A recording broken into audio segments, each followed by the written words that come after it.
Hi everyone, it's Silvia.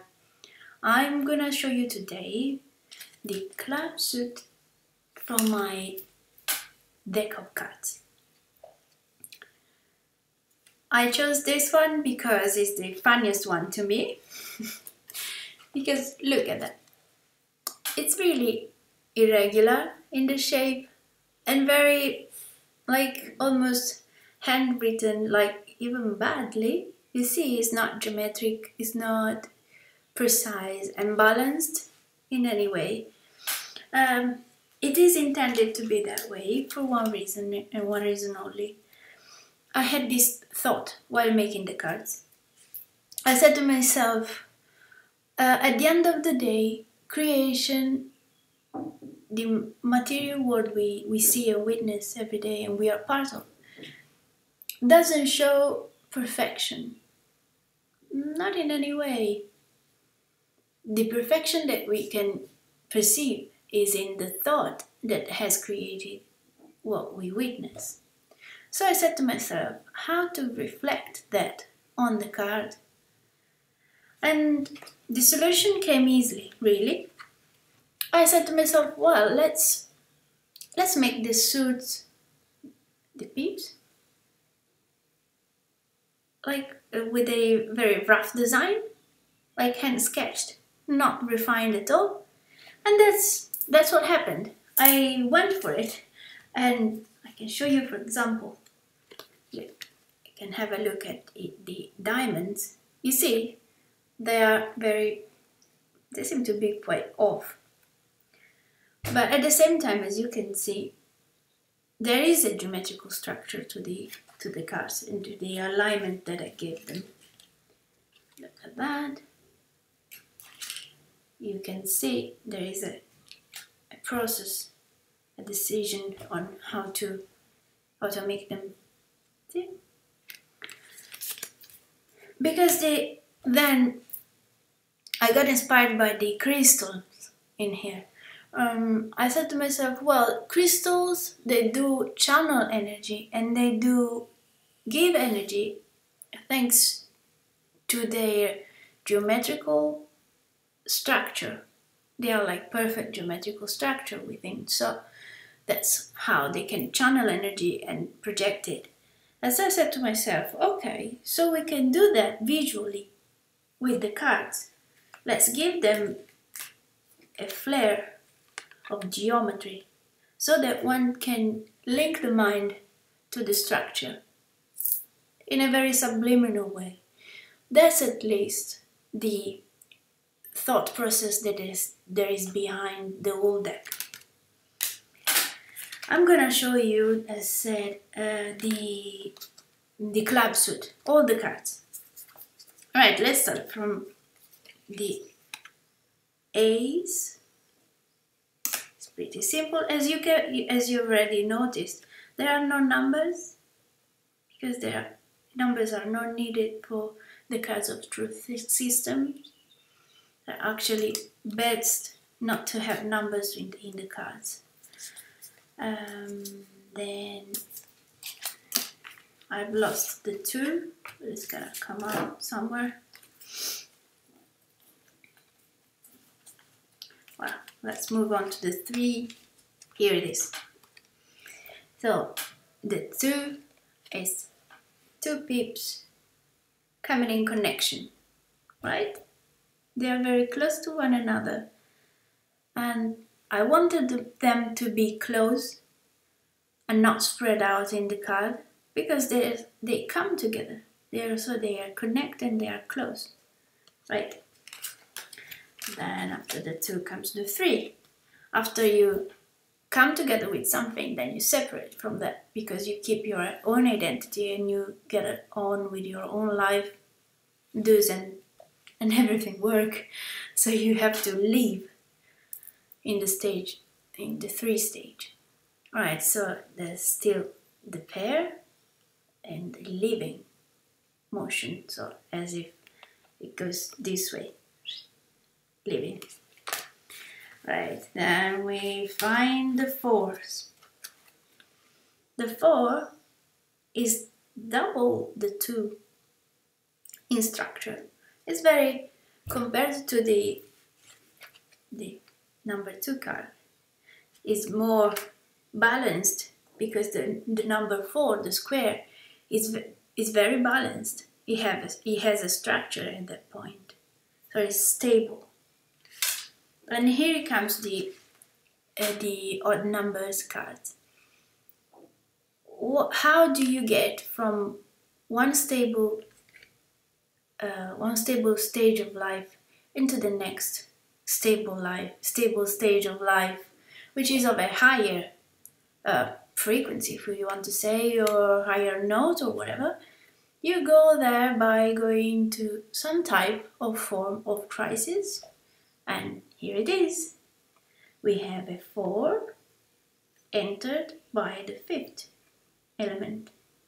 So the 5th element destabilized the 4, right? But only because it's pushing towards the 6th stage, right? The 6th stage, it is stable again and has more than to the 4. As you can see, there is more to it. Then obviously you're never satisfied in life, so from the 6th you want to go to the 8th for sure, and you go there by passing through the 7, right? As you can see, the 7 is nothing more than destabilizing the 6, right? And then we get to the interesting cards of the 8th number. The 8th stage is the stage where there is a complete understanding and manifestation of the inner world, projecting and manifesting onto the outer world, right? So as you can see, I placed the pips in a way that they are like specular. You see, those two are pointing upwards, and those are pointing downwards, as if there was a mirror in between, symbolizing that mirroring between the inner and the outer, right? Then the 9th stage is the 8 plus the 9th. This goes for this, it is the same as for the other cards, right? And you probably already noticed, without me saying, you see that the pips are exceeding the area of printing area. That's not a mistake, as my printer thought. He was very alarmed and phoned me and said, "Sylvia, you made a mistake." I'm like, no, don't worry, even if you've never seen that, that's how I want them. It's not to devalue the pip.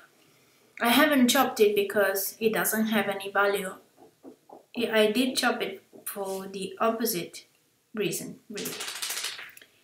I saw in my head the card being like the limit of the self, okay? We still talk about people here, or events, so we talk about entities that have boundaries, right?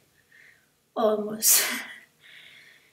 When the pip exceeds that boundary, it does to symbolize that there is a connection with a dimension that is much deeper and broader and not so easily accessible. It is accessible in mysterious ways, and by mysterious I mean not something weird or I don't know, something new age or anything. Mysterious I mean not material. I mean, you cannot put a key in a door and open something. It's something that happens within. So in that sense is material. It is mystical, okay, and mysterious. Okay, after the 9, we were at the 9, comes the 10. And the 10 exceeds as well as the 9 number, and yeah, is the card that symbolizes the new beginning at a new level, and where everything is connected with everything. Right. Then we have the face cards that are very fun in my deck. I made this type of design. Right. He seems to be sleeping, but he's not. It's a kind of, I use that symbolism of the eyes as in meditation state, because the Jack of Clubs is full of ideas and creative energy, and I've associated with that stage to when you get ideas from within, so with that meditative connection, right? He's not sleepy, he's not lazy or anything. That's not the meaning. It's a little bit subtle. Then we have the Queen of Clubs. As you can see, she's reading a book. That she's holding is the Grand Book. Because she is a deep researcher, she knows and she shares the knowledge, and she provides knowledge to others because she can type onto the intuition at a great level. And if you want, to the Akashic records, you can call it the way that suits you better. Words are just pointers. They are not fixed in this sense. Then we have the King of Clubs. Oh, I forgot to say something about this card. As you can see, she has a club coming out of her mouth, symbolizing the fact that she talks.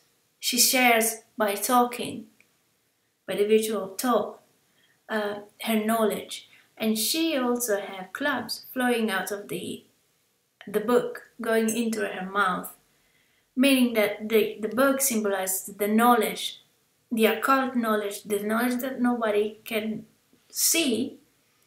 She is connected to that and she can share it. Right, that's the meaning of it. Then the last card is the King of Clubs. One of my favorites, I love it.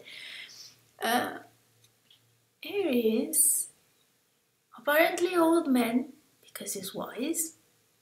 And as you can see, his eyes aren't the same. One is almost closed, and the other one is wide open. The reason I decided to make it this way is because the King of Clubs represent the stage, I would say in nature, where ideas are not wasted. So the flow of thinking is very laser precise. No thought comes when it's not necessary. This is a great stage. At least, guys, in my perception, it's this way. I might change my mind one day, I don't know, but for now, that's how I perceive it. Is that stage where the chattering in your mind isn't there anymore, and all the thoughts you get are very productive, are very to the point. No BS allowed. He is the no BS allowed type of guy. So that's it for now. You get my cards. These cards aren't available for sale, so I'm just sharing it for pleasure. For my, it's getting even a long video. I want them to be out there because I started to make the cards just out of for some other reasons, not to have a deck of cards. But then they turned out to be like taking over my life in the time I made them. I had such a great time of creativity and intuition, and I could talk about the process for hours, really. I loved it, and it's been very intense. So I'm really happy to give them some public and to be seen. because sometimes I say to people, look, I haven't made them, they made themselves. I got so surprised that they actually are made and that are made by me. I mean, I'm a designer, yes. I'm very interested in the occult science, big time, but I would have never thought of making something like this. It really, really surprised me a lot. I'm gonna leave my links where to reach out for me below, so you can drop me a line if you wish. And it's all for now. You take care. Subscribe if you like, because I'm gonna publish here this stuff are coming that I'm making. Right? Take care. Bye bye.